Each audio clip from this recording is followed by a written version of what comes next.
Hi friends, நாம இன்னைக்கு பார்க்க போகிறது அடோபி ஃபோட்டோஷாப் 2025 எப்படி ஒரு சப்ஜெக்டை செலக்ட் பண்ணி அந்த சப்ஜெக்டை எப்படி செலக்ட் பண்ணுறது அப்படிங்கிறத செலக்ட் பண்ணி பேக்ரவுண்ட் மாற்றுறது, இந்த ஜெனரேட்டிவ் இமேஜ் எப்படி கொடுக்குறது, அது சூட்டான உள்ள எப்படி கரெக்டாக கட் பண்ணி எடுக்கிறது அப்படிங்கிறத பார்க்கலாம்.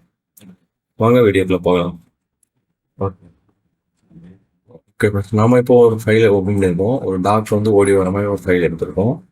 இப்போ இந்த இமேஜை எப்படி நம்ம டாக்கை மட்டும் செலக்ட் பண்ணுங்கிறது, செலக்ட் பண்ணி எடுக்கிறது, பேக்ரவுண்ட்லேருந்து ரிமூவ் பண்ணி எடுக்கிறது தாண்டி நிறைய டைப் ஆஃப் டூல்ஸ் இருக்கு. அதில் ஃபஸ்ட்டு டூல் பார்த்தீங்கன்னா மேஜிக் ஒன் டூல். இந்த டூலை வச்சு என்ன பண்ணலாம்னா, இது எந்த இடத்துல நம்ம சப்ஜெக்ட் வேணுமோ அந்த இடத்த மட்டும் நம்ம செலக்ட் பண்ணால் போதும், அதே லைட்டிங்கில் இருக்கக்கூடிய சப்ஜெக்ட் எல்லாமே செலக்ட் ஆகிடும். சப்போஸ் இப்போ இதில் பாருங்க, இந்த ஆரஞ்சு டோன் இருக்கு. இந்த ஆரஞ்சு டோன் எங்கெல்லாம் இருக்கோ அந்த சப்ஜெக்ட் அதே டோன் நம்ம எந்த இடத்துல வந்து மோஸ்ட் கிளிக் பண்ணுறோமோ அந்த டோன் இருக்கக்கூடிய கலர்ஸ் எல்லாமே செலக்ட் ஆகிடும்.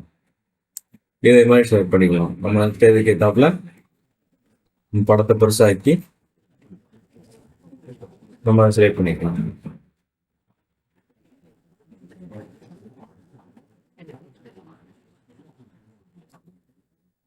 இதை செலக்ட் பண்ணிட்டு செலக்ட் பண்ணதுக்கு அப்புறமா கிளிக் பண்ணி ஃபெதர்ஸ். இப்போ நீங்கள் கட் பண்ணி பேக்ரவுண்ட் மாற்றுறீங்க அப்படின்னா இதுக்கு 1.5 ஒரு 2 or 3 வரைக்கும் வச்சுக்கலாம். இப்போ நான் ஒரு 1.2 வச்சுருக்கேங்க. இப்போ எக்ஸாம்பிளுக்கு உள்ள நீங்கள் செலக்ட் பண்ணியிருக்கீங்க, எல்லாமே செலக்ட் பண்ணிட்டீங்க அப்படின்னா செலக்ட் பண்ணிட்டீங்கன்னா அது கரெக்டாக உங்களுக்கு வந்து அந்த லேயரை மட்டும் செலக்ட் பண்ண ஏரியா மட்டும் ஃபெதர் கொடுக்கீங்க. திரும்ப நீங்கள் கண்ட்ரோல் ஜே கொடுத்தீங்கன்னா தனி லேயராக கன்வெர்ட் பண்ணிடுவோம். கன்வெர்ட் ஜே கொடுக்கும்போது இது ஒரு லேயராக கன்வெர்ட் ஆகிருக்கும். நம்ம செலக்ட் பண்ண ஏரியா மட்டும் ஒரு தனி லேயராக இருக்கும். சப்போஸ் எனக்கு இதில் வேண்டாம், நம்ம இதில் வந்து எனக்கு செலக்ட் பண்ணும்போது இந்த மாதிரி கரெக்டாக இந்த ஏரியா எனக்கு செலக்ட் ஆகலை அப்படின்னு நினச்சிங்கன்னா அதுக்கு ஈஸியான மெத்தட் ஒன்று. இப்போ லேயர் தெரிக்கலாம். இதில் மேலே செலக்ட் சப்ஜெக்ட் அப்படிங்கிற ஒரு ஆப்ஷன் இருக்கும். அதாவது இது வந்து ஃபோட்டோஷாப் 2025 சிசியில் மட்டும்தான், சிசியில் வருஷனில் மட்டும்தான் நம்ம சப்ஜெக்ட். நான் வந்து இப்போ வர ஃபோட்டோஷாப்பில் அதிகமாக இருக்குது. செலக்ட் சப்ஜெக்ட் கொடுத்தீங்கன்னா அந்த சப்ஜெக்ட் மட்டும் தனியாக உங்களுக்கு செலக்ட் ஆகி வந்துடும்.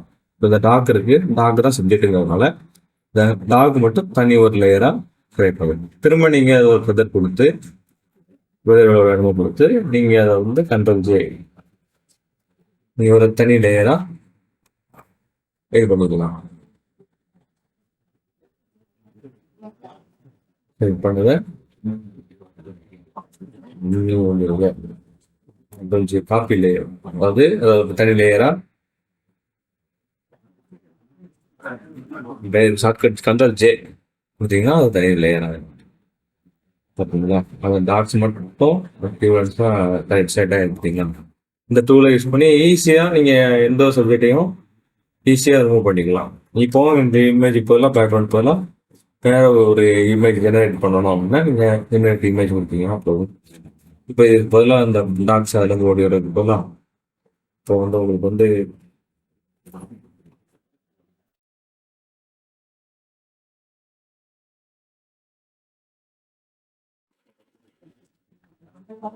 இந்த டாக்ஸ் அதுலேருந்து ஓடி வரதுக்கு பதிலாக வேற ஏதாவது பேக்ரவுண்ட் வச்சு அதுலேருந்து அந்த டாக்ஸ் ஓடி வர மாதிரி நம்ம எடிட் பண்ணிக்கலாம். இப்போ ஜெனரேட் இமேஜ் கொடுக்குறேன். எக்ஸாம்பிளுக்கு கொடுக்குறேன். ஆட்டோமேட்டிக்காக அந்த லேயரோட பேக்ரவுண்ட் ஆட்டோமேட்டிக்காக உங்களுக்கு நம்ம கொடுத்த இமேஜோட இமேஜுக்கு ஏற்றாப்புல ஆட்டோமேட்டிக்காக பேக்ரவுண்டை மாற்றி கொடுத்துருக்கேன். ஆகிட்டு இருக்கு. இப்போ அந்த பேக்ரவுண்ட் வந்து நம்ம படத்துக்கு மேலே இருக்கு, நம்ம செலக்ட் பண்ணிக்கிற படத்துக்கு மேலே இருக்கு. நம்ம அது கீழே கொண்டு தான் போதும். இந்த டாக் அங்கேருந்து ஓடி வர மாதிரி நம்ம பண்ணிக்கலாம். இப்போ இது வாட்டர்ஸ் இருக்கு, வாட்டர்ஸ் இல்லாத மாதிரி ஒரு இமேஜ் கொடுத்தோம்னா இன்னும் பர்ஃபெக்டாக இருக்கும். Okay friends, thank you for watching. This video is sponsored by BuyMode shopping app. BuyMode e-shopping application is one of the Online shopping app now available on Play Store and App Store.